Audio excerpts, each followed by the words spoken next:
people are working in silos a lot, too much, rather than that kind of partnership kind of way of working. So someone grabs a bit of money and thinks, right, I can get out of the community. I can make leaps and bounds. I can move ahead. I can do this thing. My thing is more important. And therefore I'm going to rise up, and there is no ladder to bring people up. And I think there's a lot of that kind of mindset going on. And, you know, where that comes from, you know, the origins of that is really complex. It's to do with media, it's to where we've been brought up, what influences. There's a whole heap of stuff that needs to be explored and unpacked. But essentially, if you've got a lot of people going around with that kind of individual mindset of, I'm going to get funding for my thing, then you have a lot of silos, people working, doing these silo things, and not the kind of community building that we need. We're not seeing what's been left for the next generation to build upon. And so you have all of these boats that have been built, but they've all got loads of holes in them. And there's nothing structural to kind of build those boats.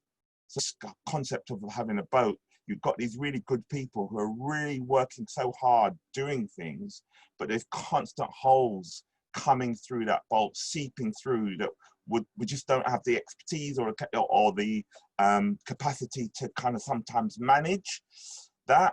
And that's where the flood comes. And people just get taken into this kind of weathering kind of storm, which is a huge battle. Over the years, different leaders have come, and you know, from what I've seen, there's been some really good leaders who've got some real ethical, clear ways forward, and there's been other ones where it's been more, you know, quite selfish perspective, and that selfish kind of perspective or mindset as just, you know, raided the so-called boat that the community are on, trying to navigate its way through the storm.